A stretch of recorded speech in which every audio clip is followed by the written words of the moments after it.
Hello, everyone. How are you doing? And welcome to another episode of the Dr. Will Show. I am your host, Dr. Will, and I had an interesting day at work today. I really was hands on today with tools. That's not normally what I do.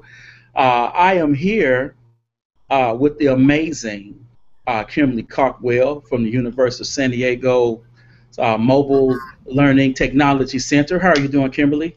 I'm doing well, Dr. Will. Thanks for having me. Well, thank you, thank you. I've had the crew, and it seems like I'm just having you all one by one now. So that's awesome. Today we will be talking about the we in PD, and this came about because you wrote this awesome blog post Thank you. for my blog. You're welcome, and you talked about your journey and working with teachers and what that entails. And so I said, okay, so let's get you on the show and talk about it. All right. So I got so excited, I forgot what I normally do. And so for those who are watching, will you please introduce yourself? Yes, of course. So once again, my name is Kimberly Cawkwell, and I work for the University of San Diego. I am a leadership and professional learning specialist here at the Mobile Technology Learning Center. And the work that we do is partner with districts to support them with technology integration and really ensuring that it's purposeful and meaningful in order to support with student outcomes. Awesome, awesome. All right, so I want to start this podcast by looking at the roles that both the teacher and instructional technologists play in a one-to-one environment. Please explain each role and how those roles are defined and redefined in creating a culture of learning within a school or district. Right. I think it's a really great question. Thinking about my role prior to being this instructional technologist position, I worked in school districts for 6 years as a teacher. And really coming out of that role as a teacher leader, I see the instructional technologist as being a coach and a mentor, having that philosophy and understanding of the pedagogy and what types of shifts are needed to make sure that technology is really supporting the teacher and the student in order to come up with that framework, and then going in and supporting and coaching the teacher with what are your needs in order to maximize student outcomes, and how can I help you be successful in those areas. Mm, cool.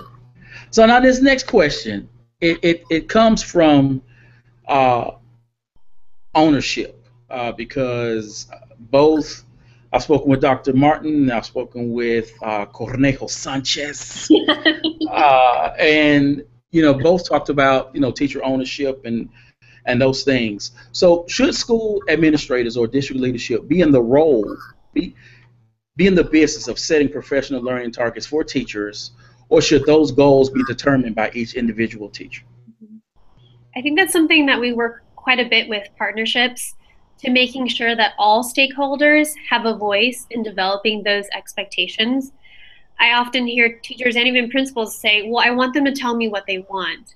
But at the same time, they really want a voice in crafting the overall vision for the district. So first and foremost, I think it's important that the district leadership hear the voice and the needs of the people who are doing the work at the ground level and establishing common goals and expectations for the district. And then from that, the teachers and principals themselves can then choose within that framework, what are those areas of those competencies that I myself want to work on and focus on in order to grow and develop as a teacher. So I think there's definitely voice involved, but most importantly is there's some sort of structure for knowing what that success criteria is. Okay, so let's go on with that. How should professional learning change, if any, from year to year in a one-to-one environment? What sort of growth or ownership should those who design and deliver professional learning look for in teachers? Great. And I think that's a really nice segue from the last question you asked. So just like probably heard from my colleagues, is it's really important that the district has that clear vision.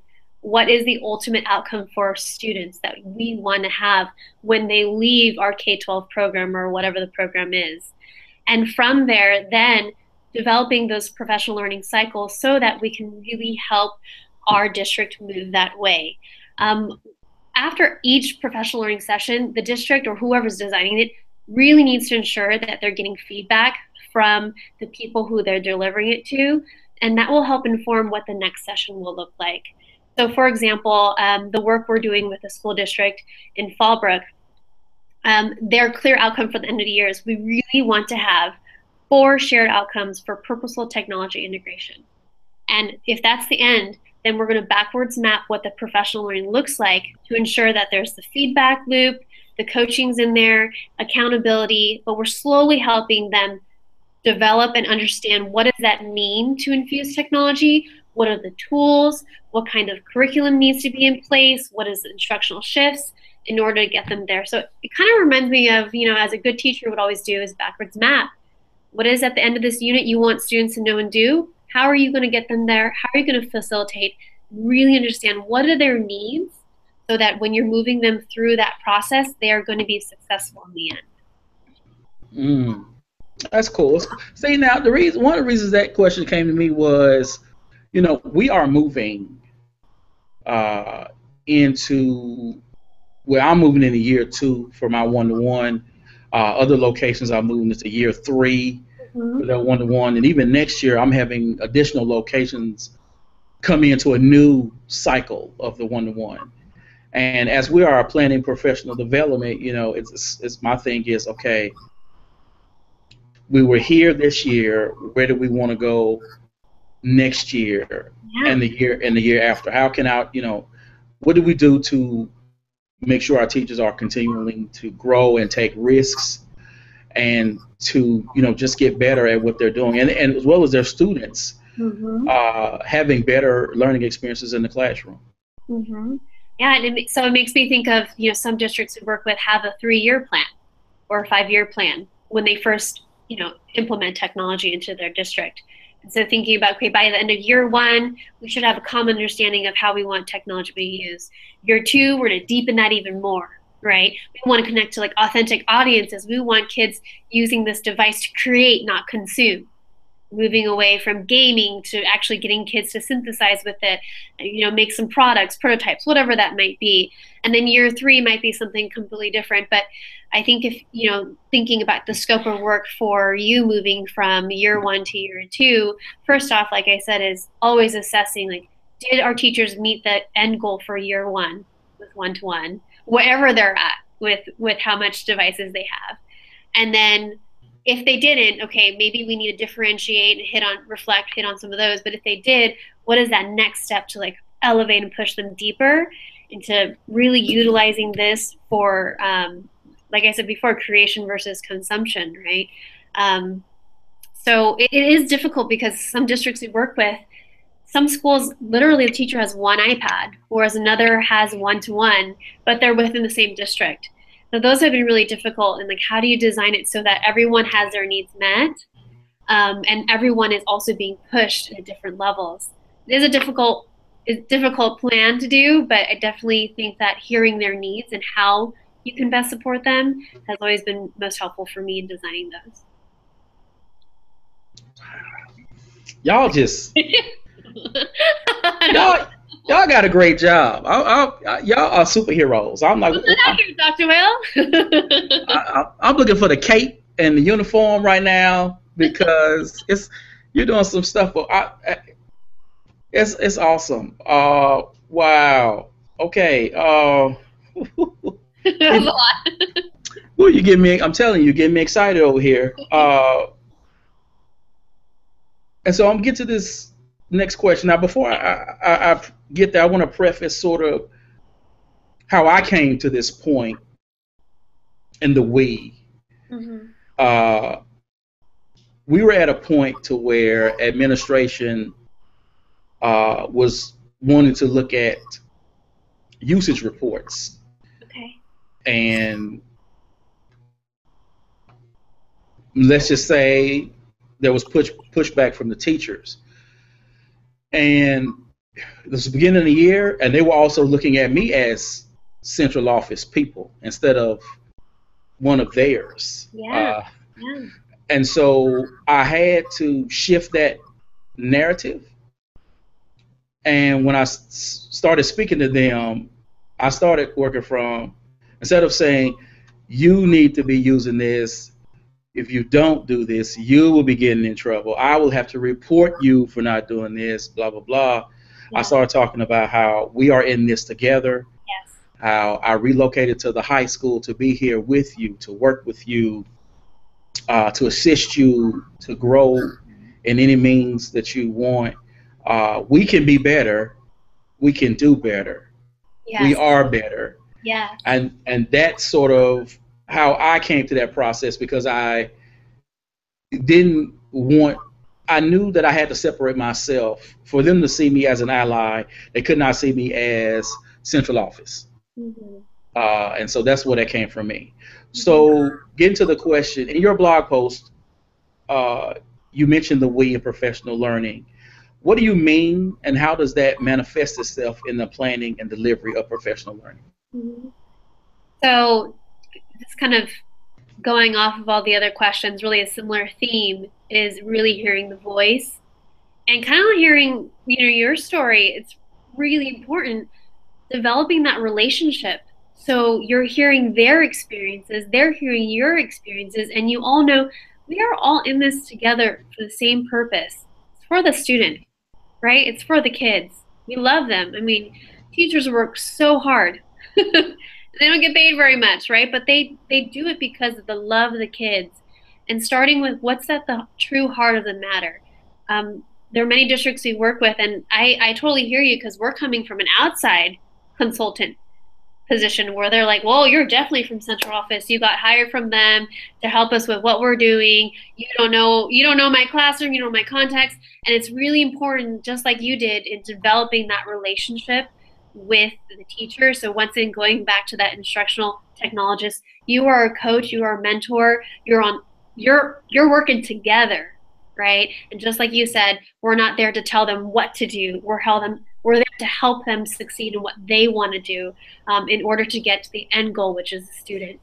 So think about the we in professional learning. It really goes back to, once again, is we are in this together. So as a whole district, and it would be the best partners I've seen are ones where the district incorporates the administration and teacher input into what do we want students to know and do when they leave our school district, and how are we going to get them there? How do you need to be supported to get them there? Because the teachers are doing that groundwork and they have so many different initiatives coming at them, right?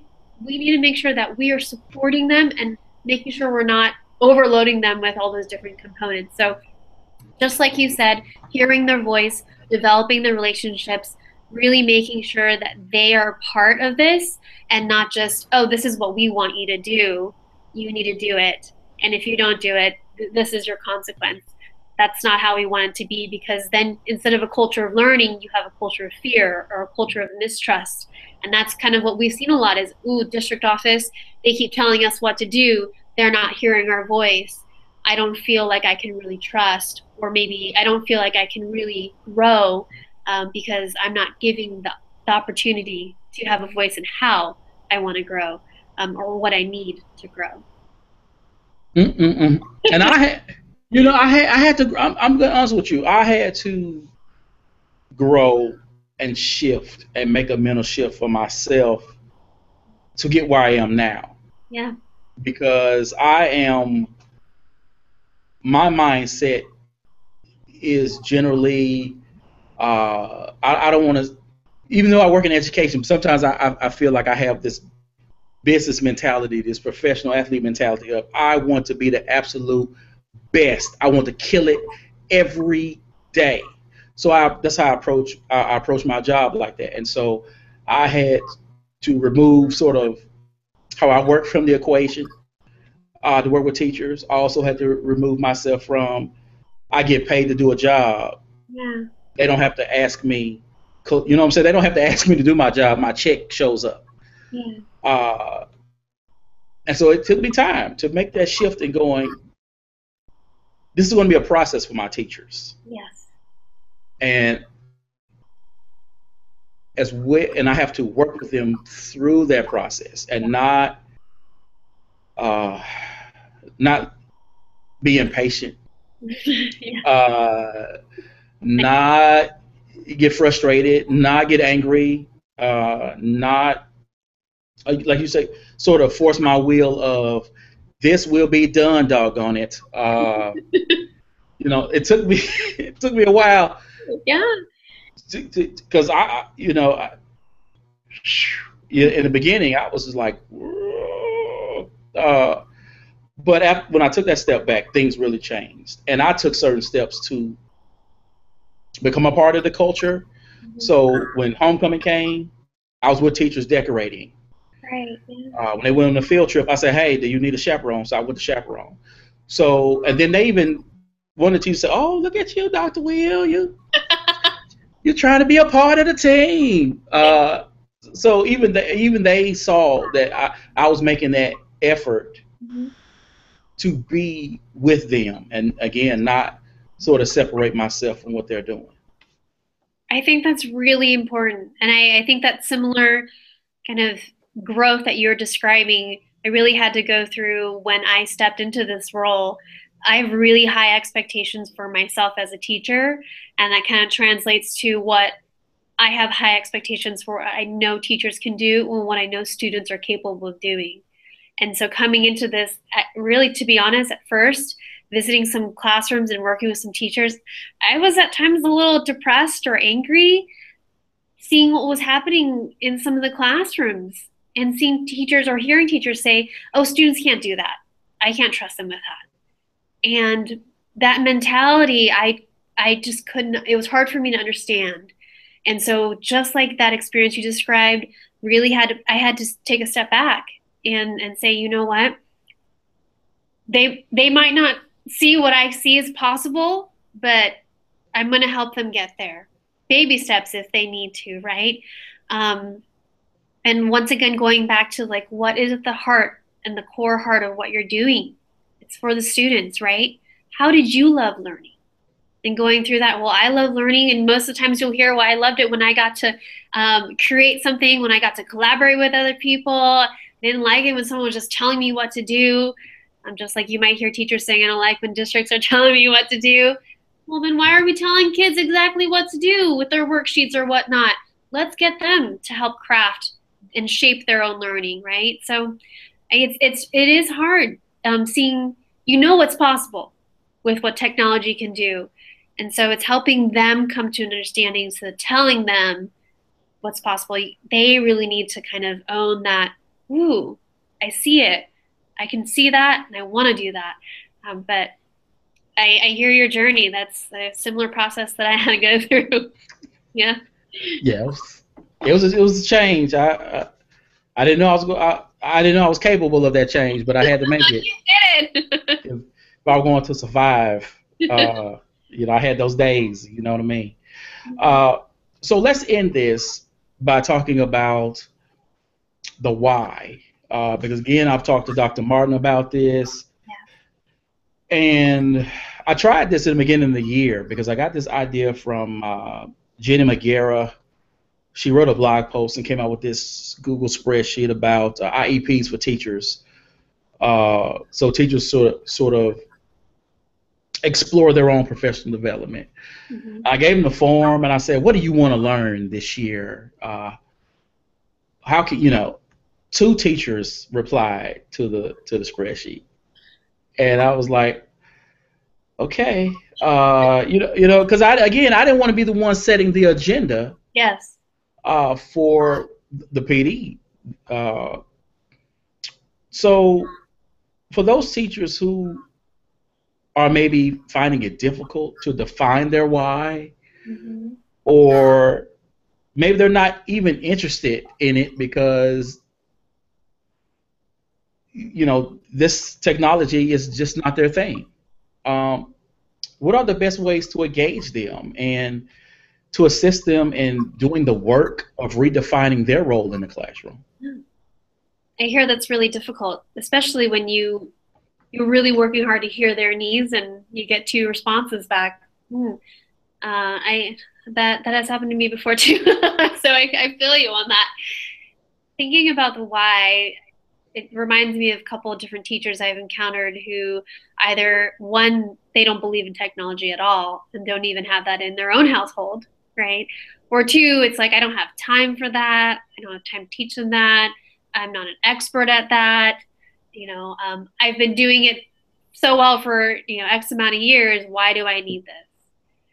And the thing that when I hear those phrases, there's a lot of I, but there's not a lot about like, well, what about the student?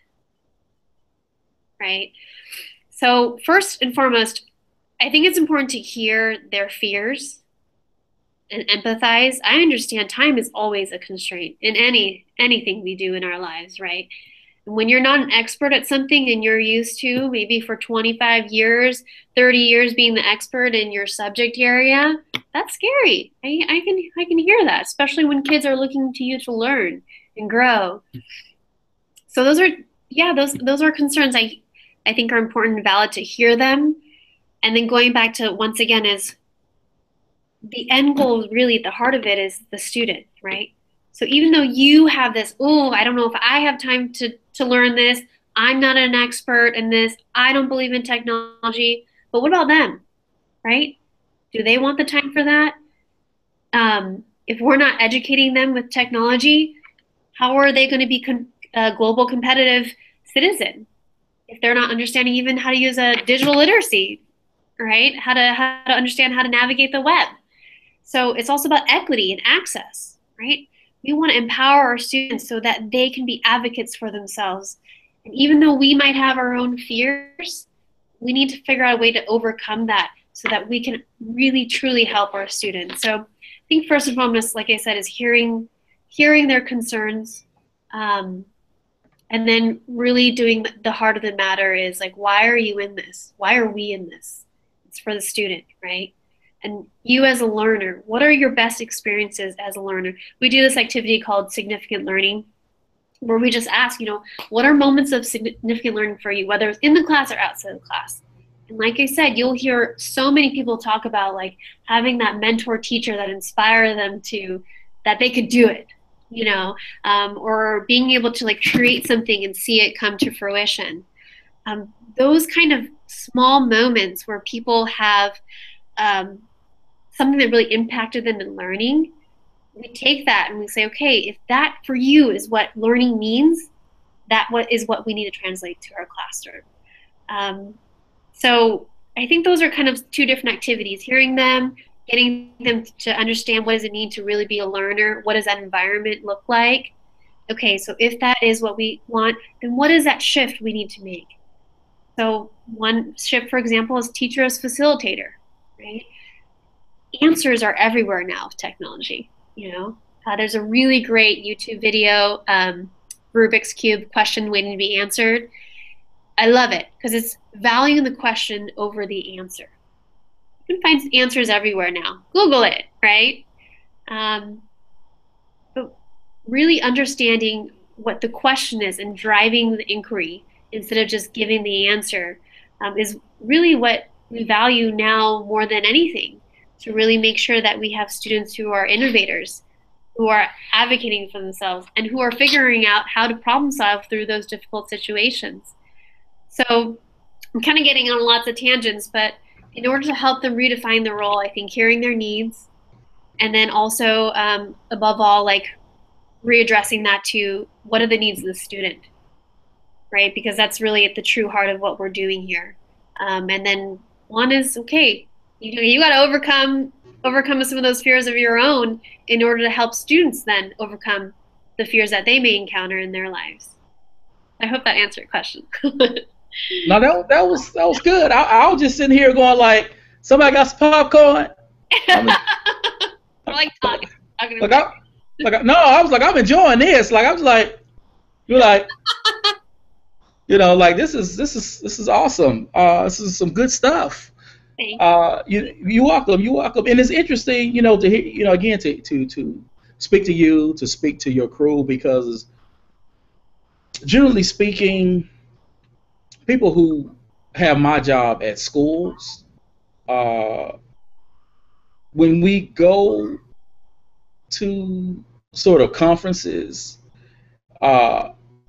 it's all, it's button pushing, Mm-hmm. but we don't have those conversations of working with teachers to understand that shift in mindset, to understand that shift in role, to understand uh, the importance of technology in terms of reimagining the learning experiences uh, for their students. And it's interesting for even for mine because at first, I had those teachers, as we all will have, who those the ninjas. They just take off Oh, and they go with it, and that little middle crew, like, well, I'll do it. I'm getting paid, I'm working. They told me to do it out, yeah. And then you have those who are like, I want that chalkboard back. Uh, mm, that's teaching. I don't know what this is. This is playing. I don't want to. yeah. But that 9 weeks test, when at first 9 weeks test, when those teachers were able to deliver and get those answers back like that, Oh gosh, yes. Efficiency. they were like, "What?" They're like, "Are you kidding me?" Some of those teachers have 150 students, Yeah. and they didn't have to by hand grade 150 papers. Yep. That turned that middle crew, a lot of that middle crew around. They're like, okay, Mm-hmm. what As else soon as can possible. Yeah. what else can we do? That's like when I helped a couple teachers give feedback on their Google Docs. They were talking about, oh, I have this stack of papers I have to, lug home every day. And it's like, well, why not have the kids do it on Google Doc and then give them feedback on there? I'm like, what do you mean? Like, I mean, you don't have to lug around like 150 papers every day and grade them at home. You could grade them in the comfort of your own couch, just on your laptop, or you can give them instant feedback while they're in class, right? This other thing, like you said, sometimes teachers don't know what they don't know because they don't see those models, or they haven't had the opportunity to get out of their classroom to see what's possible, or go to those conferences, right? So definitely, it's very rewarding. Um, those small examples where their light bulb pops up and like, oh, yeah, that 25% that was I think that's like now like a 10% because like that other 15 is like I really like that assessment tool. I'm gonna start adapting that. So that's a great example of making that mind shift move. It was awesome. I was really happy. I really happy. And when other stuff started happening, and I was going into Schoology and looking at their Mhm. courses and other things, so I go observe, or teachers will come to me and say, "Hey, I want my students to make a video." I was like, "What?" I was like, "What can I do?" I said, "Oh, well, what do you want to do with this video?" And so then I'm starting to go, okay, now we're cooking with grease now. What I'm saying? It's popping hot over here. And that got me excited because then I said, oh, okay, now they're taking ownership Yes. of what they're doing, and they're not only seeking out stuff, but they're coming to me, or they're finding things and go, well, I found this site. What are you doing? I had a teacher pop up on me. I'm in his class and he's talking about stuff, and then he's go, oh, kids, we're going to make an app, and Dr. Will's going to hook us up. And he's Dr. Will, you guys got some stuff for me? I'm like, yeah, we go, yeah, Okay. yeah. But it made me, get out there, and his students did build an app, and they won second place in a business Right. competition. So, I have some stars, I've had some successes, and things didn't happen the way that I had, I planned it, Mm, but once just took a step back and said, I'm here to coach yes. and not lead, as in terms of being the lead dog and pulling the sled, Yes. then everything just sort of changed over time, and I saw some real growth, and I was very really happy about it. Mhm.